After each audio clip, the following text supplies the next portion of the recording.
Good morning, everybody. My name is Nigel Quiros. I'm a field organizer at the Innocence Project. I just want to thank you all for joining us on Instagram Live and Facebook Live for this conversation with Dr. Yusef Salaam and Zoboi. Just thank you all for coming out today. I just want to introduce our speakers today, who we'll be in conversation with. First, we have Dr. Yusef Salaam. Dr. Yusef Salaam was just 15 years old when his life was upended after being wrongly convicted with 4 other boys in the Central Park jogger case. In 2002, after the young men spent years of their lives behind bars, their sentences were overturned. Now known as the Exonerated Five, their story has been documented in the award-winning film, The Central Park Five by Ken Burns, Sarah Burns, and David McMahon, and in Ava DuVernay's highly acclaimed series, When They See Us on Netflix. Yusef is now a poet, activist, and inspirational speaker and author. He's a recipient of the Lifetime Achievement Award from President Barack Obama, among other honors. He now lives in Atlanta, Georgia with his wife, Synovia, and their children. Next, we have Zoboi. She's the New York Times bestselling author of My Life as an Ice Cream Sandwich, which was a middle grade debut. The young adult novels American Street, which is a National Book Award finalist, and the New York Times notable book, Pride, a contemporary mix of Jane Austen's Pride and Prejudice. She's also co-author of Punch in the Air with Dr. Salaam of the Exonerated Five and editor of Black Enough, Stories of Being Young and Black in America. So, the Innocence Project is launching our first youth-driven chapter called Youth Against Wrongful Conviction to mobilize young leaders and activists to help end police deception in New York. Right now, it's legal for police to pressure innocent people to falsely confess through deception and during interrogations. Young people are especially vulnerable, and it has led to over 43 wrongful convictions in the state alone.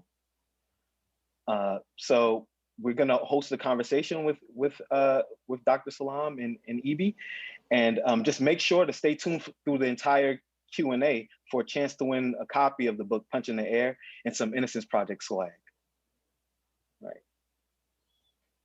Right, Dr. Salaam, thank you for joining us. Oh, thank you for having me. Thank you. So Dr. Salaam, for those who aren't familiar with your case or story, can you share what happened to you when you were 15? Absolutely. The way that I can best describe it is that I was awakened to what Malcolm X would call the American nightmare. Living in America from the age of 0 to 15, I thought that it was the American dream. I thought that everything that we thought about and imagined and that we saw, even though those reflections didn't reflect us, I thought that that was America. And then at 15 years old, I was run over by the spike wheels of justice. Myself, my family, and other members in the community, along with the rest of the families and members of the Exonerated Five. Donald Trump took out full-page ads in New York City's newspapers calling for the death penalty, specifically for our case. And it's one of those things that you say to yourself, this can't be life, this can't be real. But it was real, and it is real, and it's real for many people. 400 articles, perhaps more than that, was written in the first few weeks of our case. And it was really their opportunity, the media's opportunity, to begin to criminalize us. No one asked us anything about our lives. Nobody asked my mother about the fact that she was a professor at Parsons University. It was about talking about our communities, talking about we were in crack-filled, crack-infested neighborhoods and things of that nature. And so, as you can imagine, having a place like Central Park right across the street from us was a godsend. You know, it was our backyard. It was one of the most beautiful, elegant places in the city. And many of us in the surrounding neighborhoods went to Central Park often. We climbed trees. We, ran in the grass. We blew those. I forget the name of the flower that has all of the white things on it. You just blow it, and all of those things go flying in the air. It was one of those experiences that was surreal. And this night, a few of us were in the park hanging out, and mayhem started to happen. And one of the best things that the Exonerated Five did was that we had not been participants in anything that we saw. The most damning thing that they wanted us to be a part of was this young lady that was raped in Central Park. And I got to tell the viewing audience, if they don't know already, Raymond Santana and Kevin Richardson were arrested that night. And so you would imagine a woman raped in Central Park who lost 3/4 of her blood. Some of her blood, some of their DNA would have been on her and on them. And none of that was the truth. They made this story larger than anything we could imagine and vilified us and sent us to prison for a crime that we didn't commit. 13 years would go by until the truth came out. And when that truth came out, it was a whisper. My mother said that she wondered if the rats in New York City had even heard. Most people to this day, they don't know about the Central Park Five. They don't know about the Exonerated Five. If they've seen When They See Us, they get the opportunity to get a glimpse into our lives. But the truth of the matter is that this is one of those stories that built the careers of many of the people involved. Linda Fairstein, Elizabeth Lederer, many of the detectives that were part of New York's Manhattan North Homicide Detective Squad. This was a squad that you could not even be a part of unless you had 20 years on the job. Those were the people that vilified us. Those were the people that sent us to prison for crimes that we didn't commit. And here we are now, having been exonerated like the phoenix rising from the ashes, taking the platforms that we've been giving, speaking truth to power, and letting the world know never again. Thank you, Dr. Snow. Yeah, as a youth growing up, I grew up in Brooklyn, New York, so we knew about the Exonerated Five, well, the Central Park Five, as they knew back then, as a cautionary tale. Like my mother would always, tell me stories about that. So just seeing full circle how it's now changed to the Exonerated Five now, and a lot of people don't even know about the tail end of the story is something that's very important to get out there. So now the book, Punching the Air.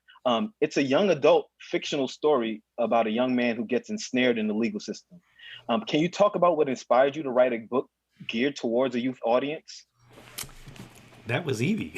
Well, okay. I tell you, Evie and I, we met each other in 1999.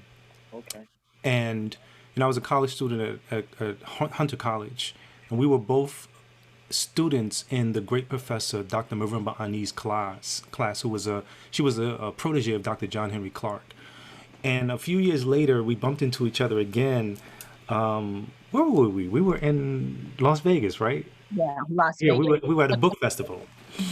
And I was basically pushing my first book that I wrote, called Words of a Man, My Right to Be. These were the poems that I wrote while I was in prison. Perhaps 99% of the poems written in this book were written while I was in prison. And she was surprised that I was selling this book myself, a self-published author, and had told me about this great space in the publishing world that I should be in.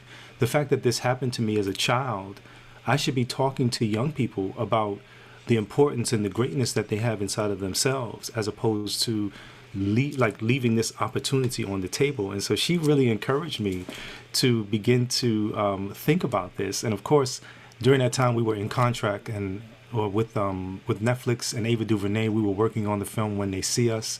And so we couldn't tell my story. We wanted to tell the story of Yusef, Salaam, and perhaps the story of the Exonerated Five. But we couldn't tell that story, so we chose to tell the story of a fictional character in any place, USA, that is so brilliant, and I'll let Evie finish telling that story. Yes. Yeah.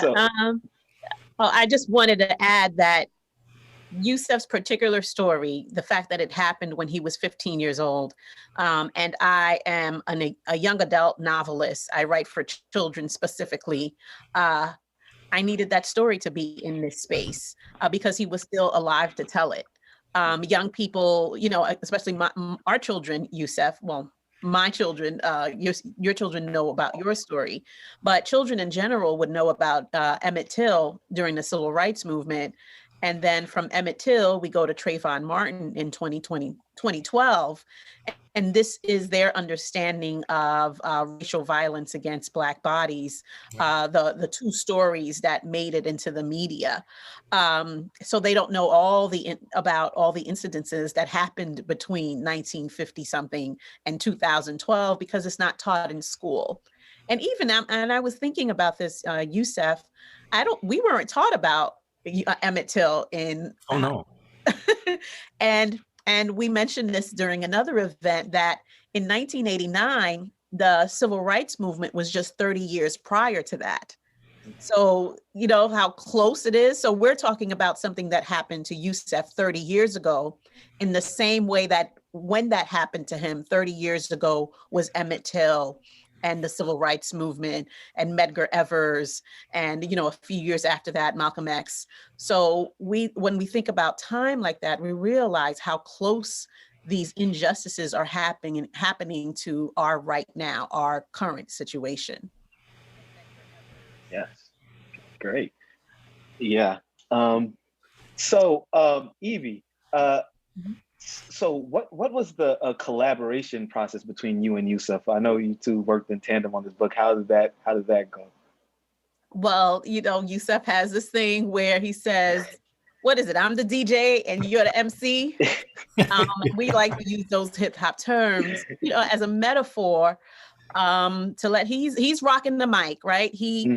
And in the way in these spaces with this event with the Innocence Project, this is his territory. This is his domain. He could speak to the experience of being incarcerated for a crime that he did not commit. I cannot speak to that experience, but what I'm bringing to the table is writing a story, telling a story to young people. So it wasn't about, when we talked about this, it wasn't about the plot, what should be happening next.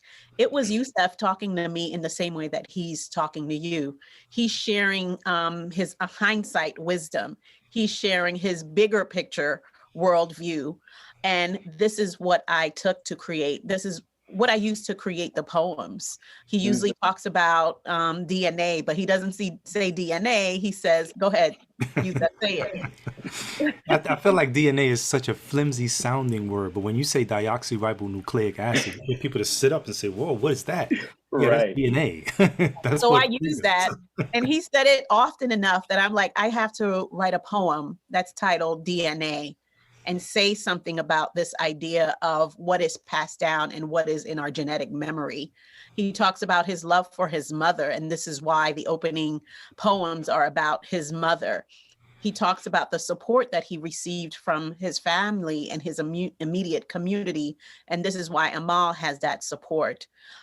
So this is also why Amal is such a spiritual, inquisitive and well-read young man, simply because Yusef was that kid. He was that 16-year-old boy. And I have to add that this idea didn't come up simply because Yusef is was a member of the Central Park Five, or that I remember his case from when I was in 6th grade.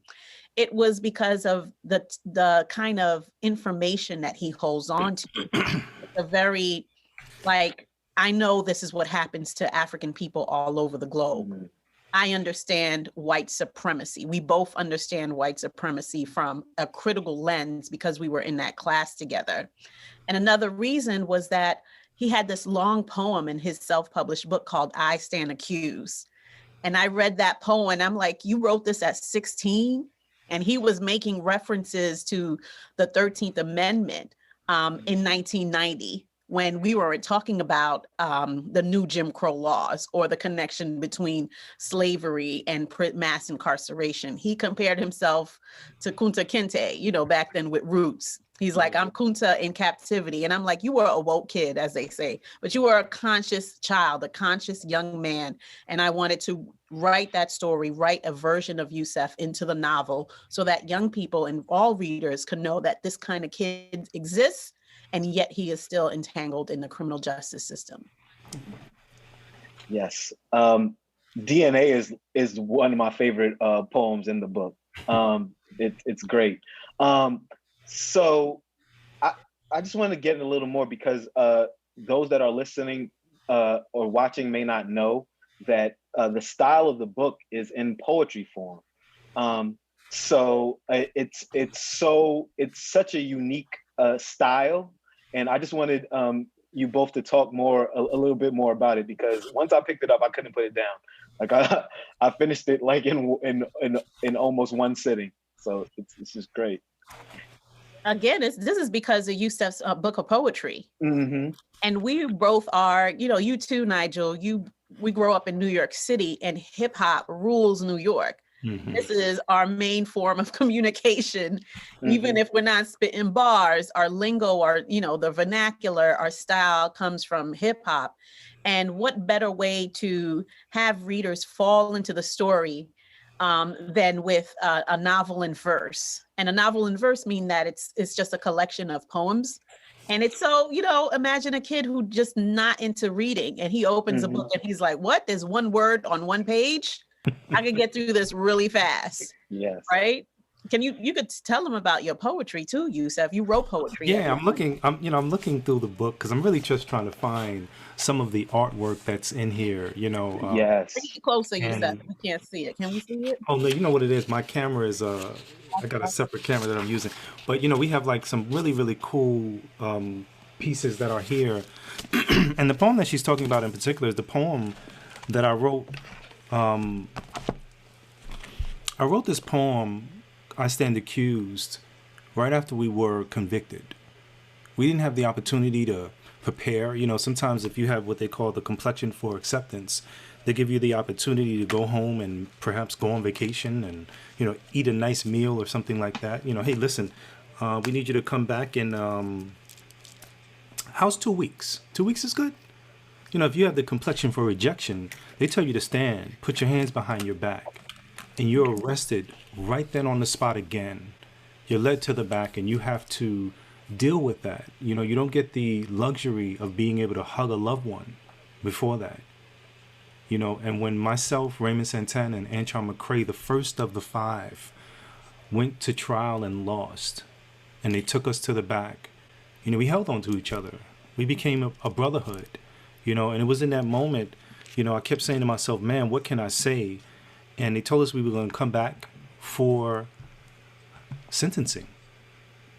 And a lot of people were trying to give us advice like, listen, throw yourself on the mercy of the court, try to seek the least amount of time possible. But what was happening to me was that I was having a parallel education.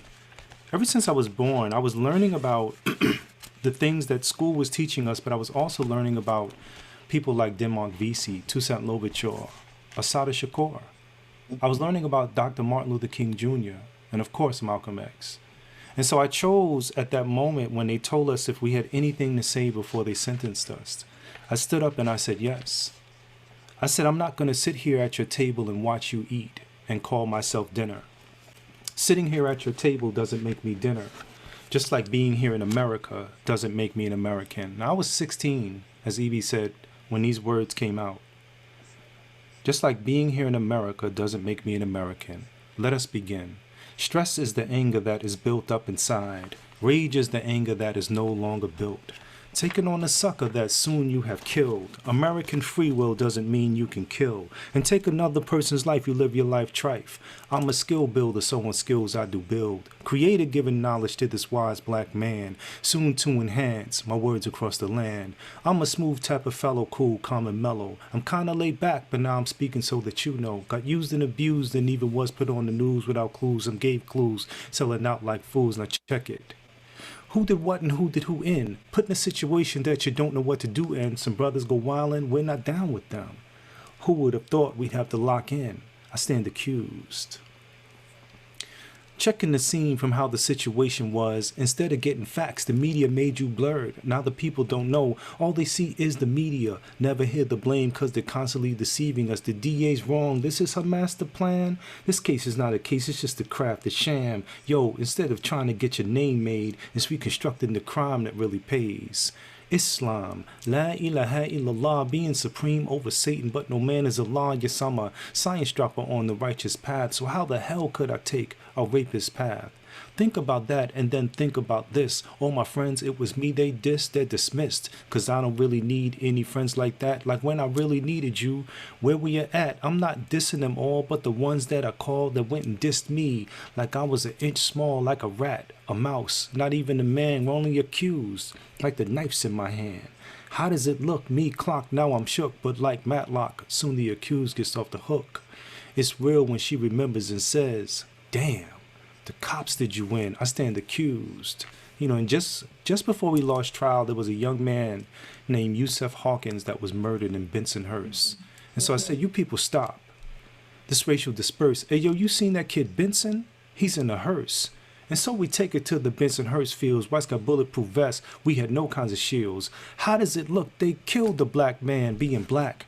It's time we take a stand. In our situation, they saw our faces clear, but not mine. Not because of fear. It's because the black race was disgraced, and for the Muslim, they must have felt shame. But I'm not to blame with the words you bought. The media took our words to paper, ones the cops distorted. I told the cops truth like this, and then boom, they were smacking my man Corey Wise in the next room. Now I know why the Rostas can't stand the Babylon. They never helped, they just babble on. I used to think the people and cops were cool, but who protects us from you? I stand accused. And when I tell you, after I took my seat, the judge looked like he wanted to throw the book at me. We were facing, and this is the part that really was important for me, we were facing the maximum time of 3 1/3 to 10 years for each of the charges that we had been convicted of. And I had 3 charges, I believe, that I was convicted of that I was facing that time. And so in my mind, I'm thinking, man, I'm going to be in prison 3, 6, 9. Man, I'm never going to get out of here. And worse off than that. And as we know with the Innocence Project, the work that we do, when there's DNA evidence, it proves that the person did this. The absence of DNA evidence proves that the person did not do this.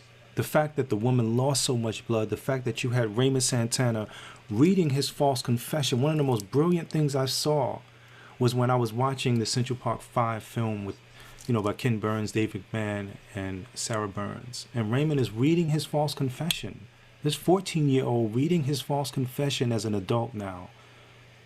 And it's telling because he says something to the effect, at approximately 1700 hours, me and a group of my colleagues began to walk south. And then he looks up. And Raymond and I and the others, we've been in theaters when they've been watching this film. And he looks up and he says, what 14-year-old boy talks like that? And it's almost as if the whole room, the air is sucked out of the room. Everybody is saying, how did we believe that? They believed those false confessions. They never got the chance to see the full custodial interrogation, the thing that we fought for in New York, and we won.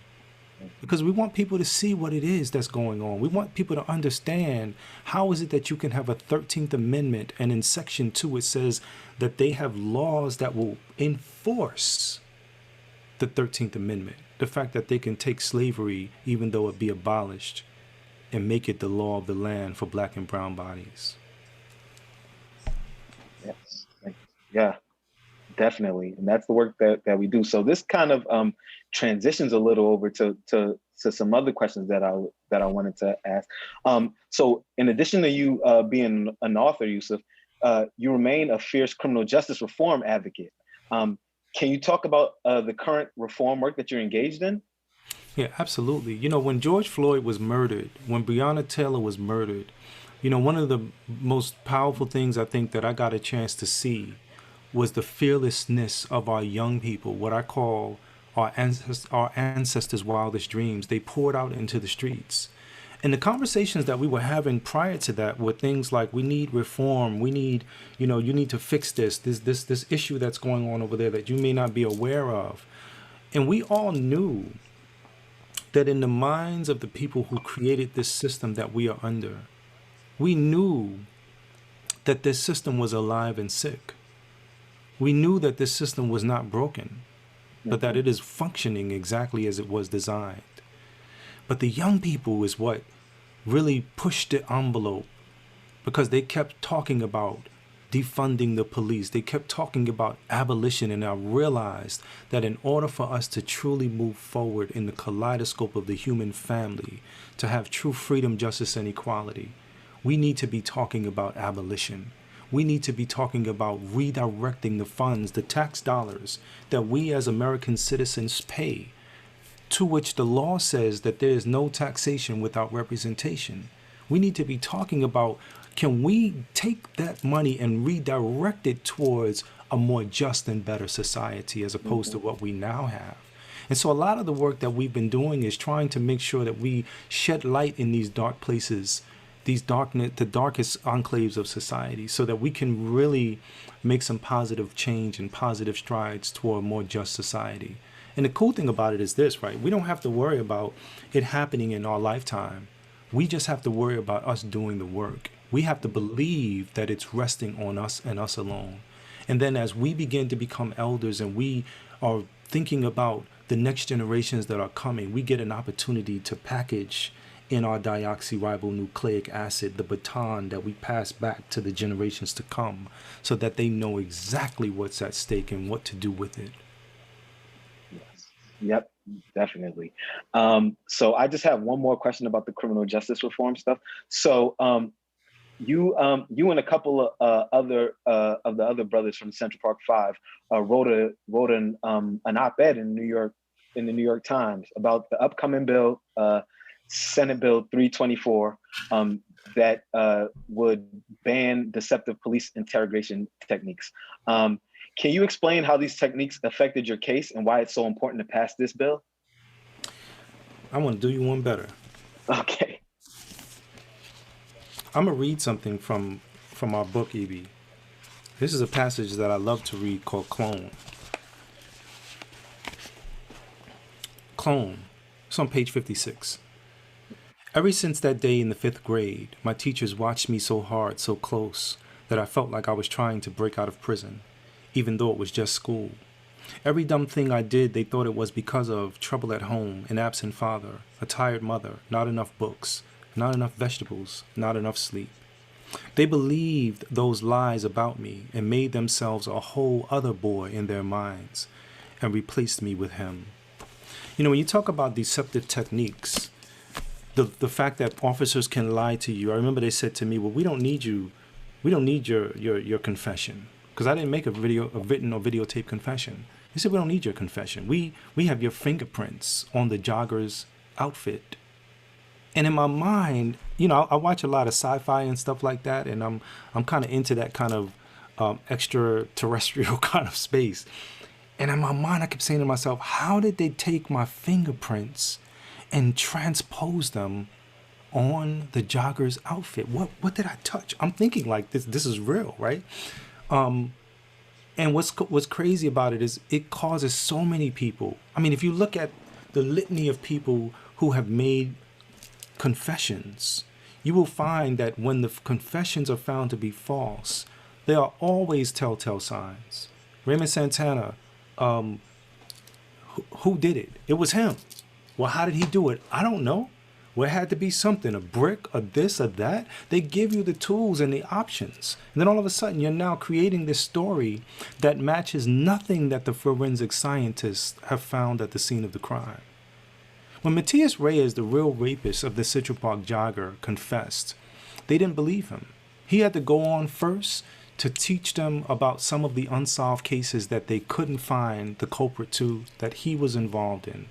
He then went on to talk about his involvement in the rape. And he said, this is where I first hit her in the head with the tree branch. This is where I drug her off into the woods. And imagine he telling things that we now know they always had evidence on. They had a photograph that had a single drag mark. This mark had proof that it could only have been an assailant and the person who was being the victim. Nobody could have imagined that a gang rape happened and the guy said, listen, okay, everybody line up. We about to walk down one single path to make it appear as if it's just one person.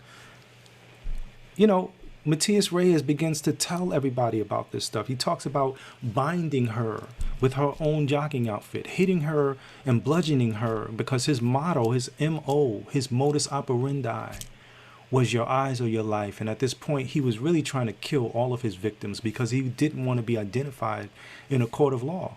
He leaves the park. He leaves the park, and on his exit, police officers come up to him. They shine their light in his face. They recognized him from the neighborhood. They said, "Hey, Blondie, you seen any young people running around the park tonight?" He said, "No." He said, "Well, leave. It's a little crazy in the park tonight." He said, "Okay." He said, and this is from his own words, he said, "Had they shone their light on me from my waist down, they would have seen that I was bloody from the waist down." He leaves the park. He has her Walkman playing her music in his ears, and he thought he got away with the most perfect crime. And the truth of the matter is that he did. Because there's another thing that we need to fight against when we talk about trying to pass laws. Every single one of us was born from a woman. It is a huge disservice, a huge injustice for us to not fight to change the law that says that there's a statute of limitation on rape, but there's no statute of limitation on murder. We need to make sure that the statute of limitation on rape is removed and replaced with no statute of limitation, because when Matias Reyes confessed, he could never be charged with the crime. Wow.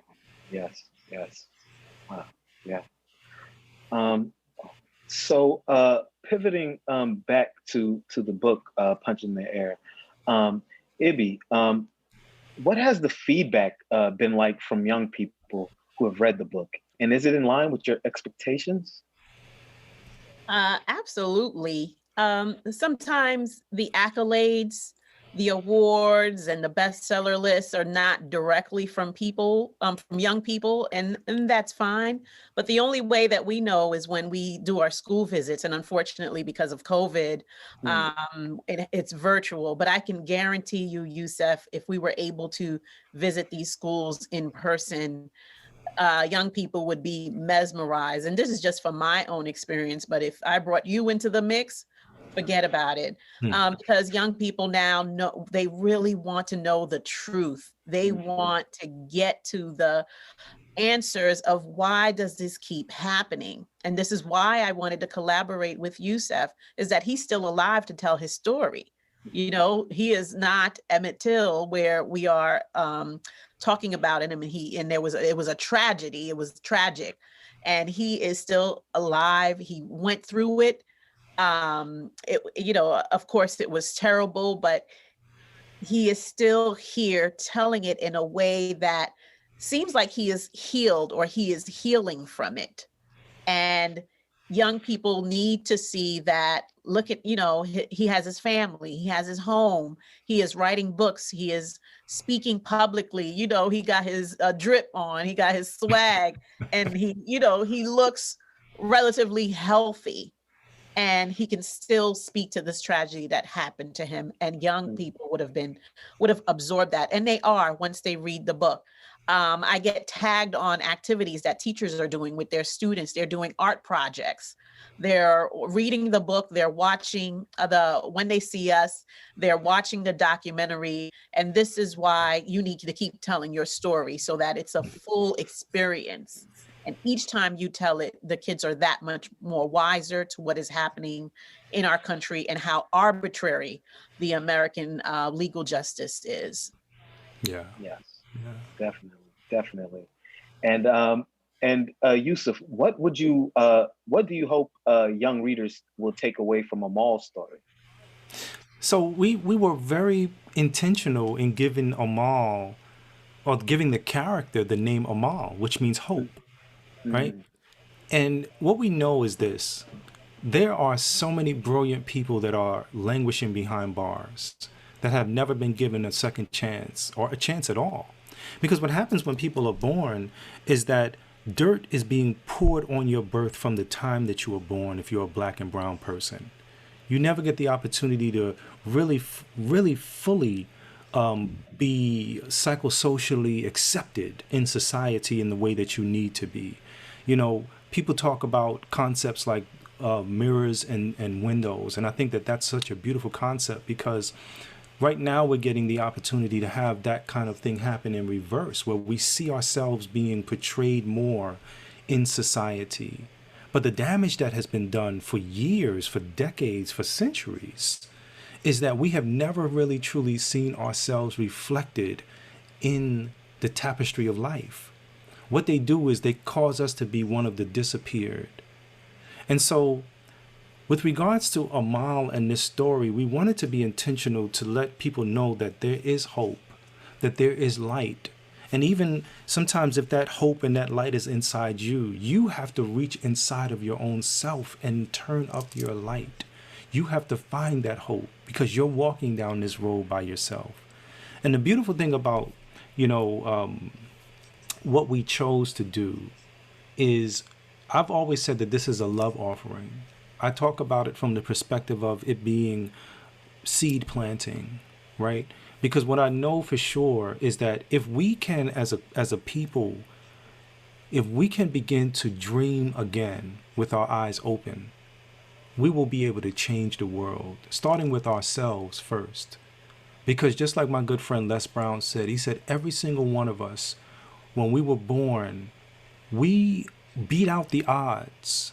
We were one of over 400 million options when our parents got together, and we were chosen. And so that means that we were born on purpose. And if we were born on purpose, then we have to know that we have a purpose. And in us finding that purpose, there is beauty. There is struggle, of course, right? But I read a book, and this book, which guides me, it says, after difficulty, there is relief. Most certainly after difficulty, there is relief. But it also tells you that when you are free from your immediate task, still labor hard, still struggle. And so this is a beautiful struggle that we're involved in. By the fact that we have this color of skin, we automatically are fighting on the right side. And when I tell you, it's amazing when you see it, because I look at the Central Park jogger case from a very, very different vantage point than others. When I see it, I see that it's actually a love story between God and his people. I see that this story is about taking the whole criminal justice system and placing it on trial in order to produce a miracle in modern times. And I see it also as the system burying the people alive and forgetting them, and forgetting that we are seeds. And instead of a social death, we all can emerge like the phoenix from the ashes. Because as they build the fire to consume us, one of the things that's most critical that they often forget is the owner of the heat. That's what they forget. And so we look like Shadrach, Meshach, and Abednego coming out of the fire, not even smelling like smoke. It's a really rich and powerful retelling that we give and we offer with Punching the Air. And I tell people all the time, when they get an opportunity to read this, it looks like a really big, thick book. But like we said, it's written in verse. Yes. And there's only one period in the book. It's at the very end. And when I was told that, E.B. is a master writer, and I can tell the story. And in me telling the story, I got the opportunity to heal all over again, because it was Dr. Maya Angelou who said that you should be angry, but you must not be bitter. She said bitterness is like a cancer. It eats upon the host. It doesn't do anything to the object of its displeasure. And then she teaches us the alchemy. She says, use that anger. You dance it. You march it. You vote it. She said, you do everything about it. And then she said, you talk it. Never stop talking it.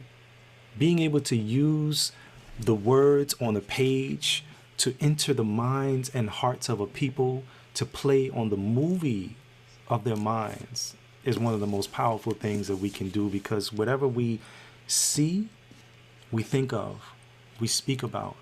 Whatever we listen to, we think of, we speak about. This is a positive seed that everyone needs. Yes. Thank you.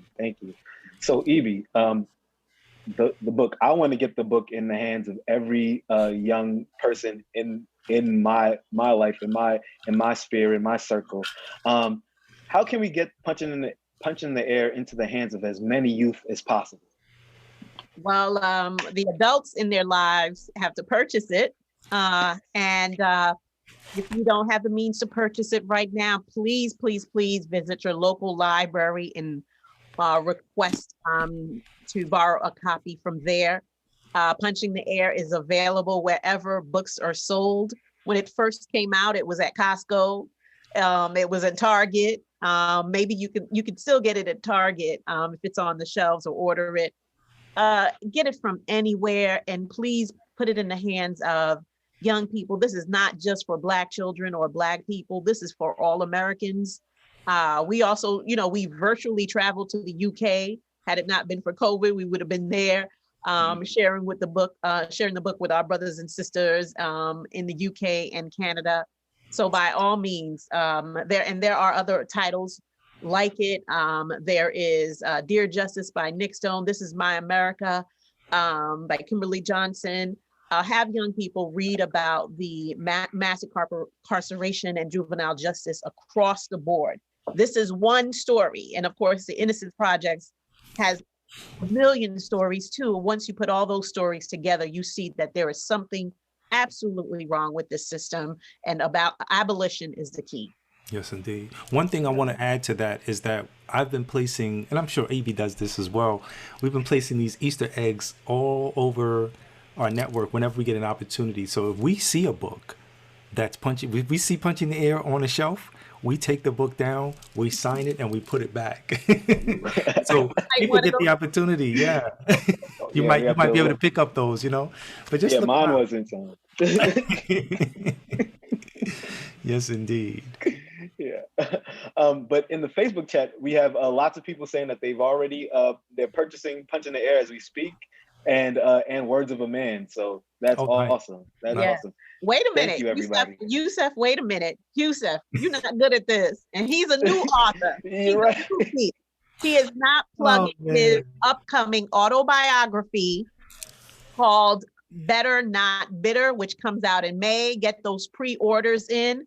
If you have the means to do so, order Punching the Air along with pre-ordering Better Not Bitter. Oh, what's the pub date, Yusef?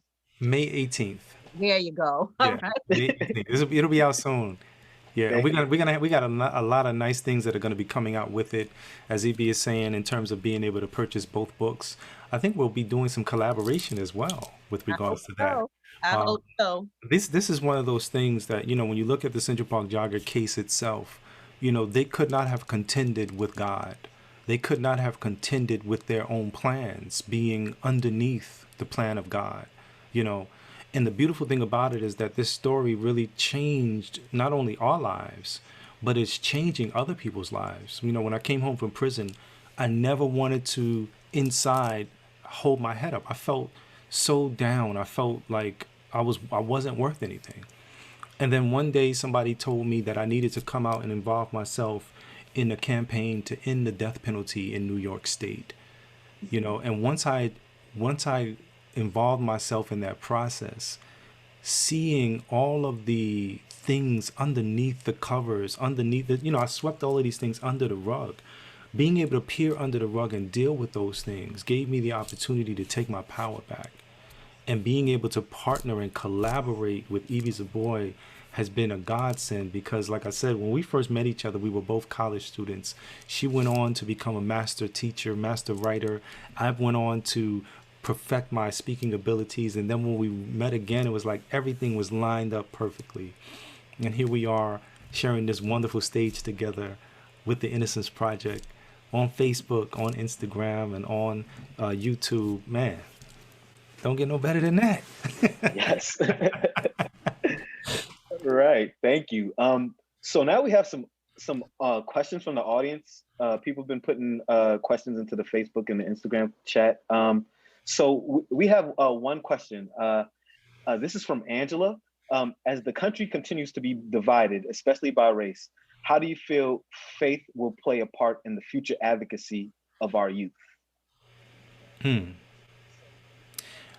I don't have the direct quote, but those of us who do the work will remember what this quote is. And it's something about, I was praying to God, and then I started praying with my feet. And the way I understood that particular piece as I connected, because I'm very spiritual, is you have to pray. You can never not pray. But you can't stand by and be like this. You have to then do the work. You have to get out there and fight. You have to physically move as if your prayers have been answered by the work that you are doing. And so I think faith is going to play a very, very big role, because as my good friend Les Brown said as well, he said, everybody dies, not everybody lives. And so when we live, we have to live as full a life as we can so that we could die empty. We should never be caught when death comes for us, climbing up an old mountain, sliding down an old mountain. Death should come to us when we are climbing up a new mountain, when we're exploring new things. And I think that's part of the object of life. Living as much as you can, not turning down your light. Like a lot of us have turned our lights down. I say turn it up, eradicate darkness. Yeah, that's great. Yeah, that's great. So we have another question from Teddy.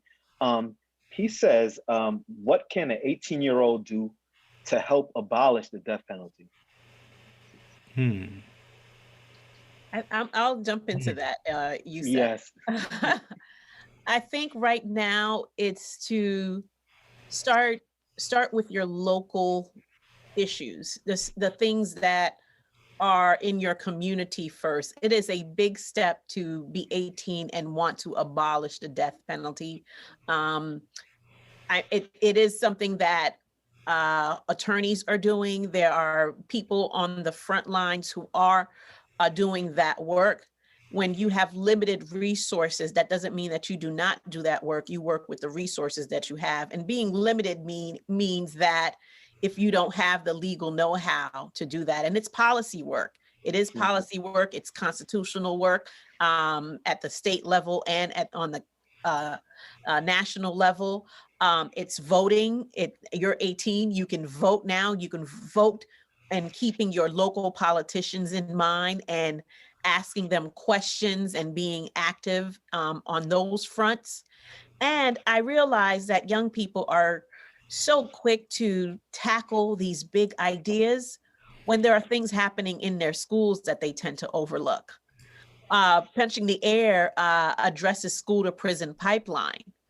What's happening with the kids who are misbehaving in your school, whether it be high school or college? Are they being suspended? What kinds of consequences do they have? And you begin to question, you can begin to question administration on their disciplinary practices, because this is also where it starts if we're talking about school to prison pipeline. So start with what you can immediately tackle: your school, your community. Think about bail bonds in your immediate courts. All of these, it just says that start local, start small, and then as you get older, you gain more knowledge and experience. You can probably become a lawyer, you can probably become an advocate or a politician, and you have the wherewithal to tackle the bigger issues. Yeah, the only thing I'll add to that is turn up your light. Turn up your light and teach what you find out, because many people don't know. People really truly believe that the system is going to save us and the system is going to work itself out. And the truth of the matter is that the system is going to continue to do what the system has done, because they took racism out of the streets and they put it into the institutions. And so now it's our job and our opportunities to be able to become the future movers and shakers of tomorrow. We can never keep our eyes off the prize. We have to make sure that we understand what's at stake, and we need to move forward in that truth and reality. Yes, thank you. So we have one last question, and it's what can young people do to make themselves better prepared to deal with law enforcement? This is just an unfortunate question to have to ask, but yeah, it's something. So I think that the worst part about it is that nothing that we do changes racism. It is on the person who is racist, who has a big enough heart to begin to interrogate their own selves and perhaps read books like How to Be an Anti-Racist by Ibram X. Kendi. So many other pieces of information are out there, but I think that for us, we have to try to not be afraid of living our lives, because it's not our fault, right? It's not our fault that people are killing us, but people will try to make you believe the worst part about yourself.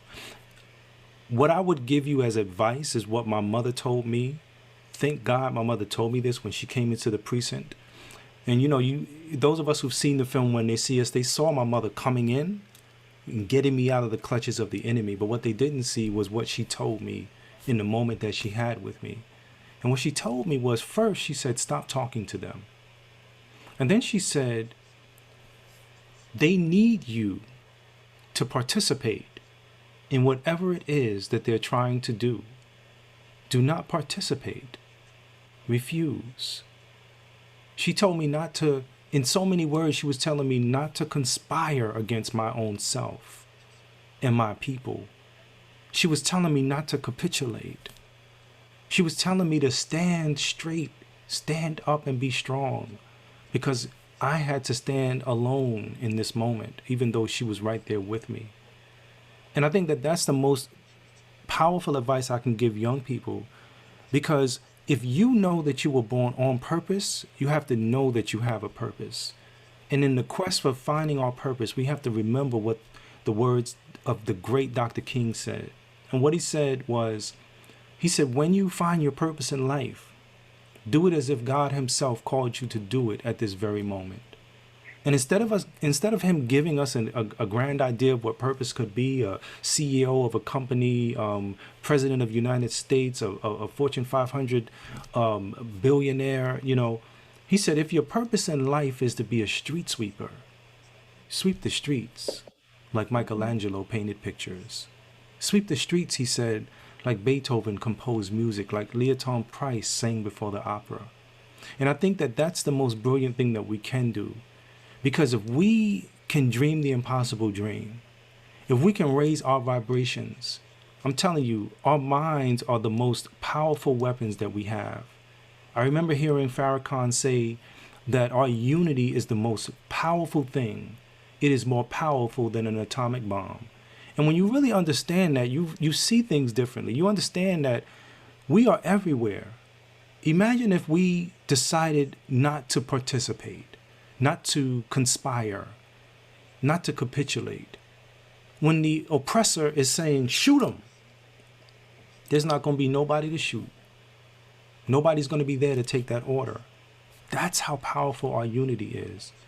And in us coming together and realizing that, we can move mountains. Yes. Thank you. Thanks. Thank you, Yusef and Ibi. So now we have trivia, as I promised before. We'll be giving away a couple copies of the book and some sweet Innocence Project swag. So I have a couple of questions like pertaining to the talk that we had. And for the viewers on Instagram, the link is going to be in the Innocence Project IG story.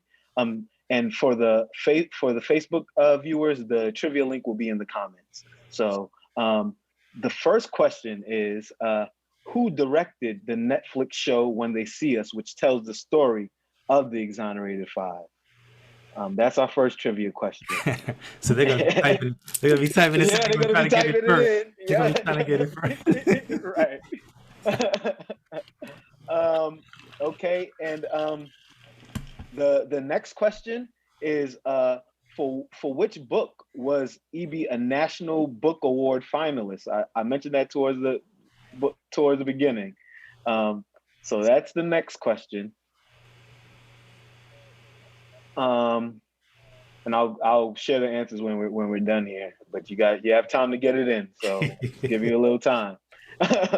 And the last question is, what work is the Innocence Project doing to improve young people's rights in the legal system? Yeah. So I spoke about that a little earlier. I'll speak about that again. So we're working on reforming, trying to pass Senate Bill 324, which is helping to end deception and interrogation, which led to the wrongful conviction of Yusef and the Exonerated Five. we also have Youth Against the Wrongful Convictions, which came up organically with the help of a great high school student, Nicholas Angelino, right here in New York. I gave a talk at his school, and he just asked me, he said, there should be more things for the youth. We want to get involved. We have an Innocence Project club in my school. What else can we do? And in the collaboration with him, we've launched Youth Against Wrongful Convictions, and it's a pilot program in New York State for now, but we're hoping to expand the efforts nationwide. And one of the main things that we'll be helping to push is passing Senate Bill 324. So that's what we're doing. So the answer for the first question, of course, who directed When They See Us is the great Ava DuVernay. And the answer to question number 2, the book that EB was a National Book Award finalist was American Street, right? So I just want to thank Yusef and EB for coming out again. I just want to publicly say this. Mm-hmm. Because I live in the Atlanta area, and we know that a tragedy happened here, and tragedies like this happen all the time, that I stand, and I'm sure we all stand with our Asian family and friends in light of this tragedy, to erase urban terrorists, erase all of the ills that are in society, so that we can have a more just and more better world. It's important and it's necessary. Yes, I stand with our Asian brothers and sisters as well.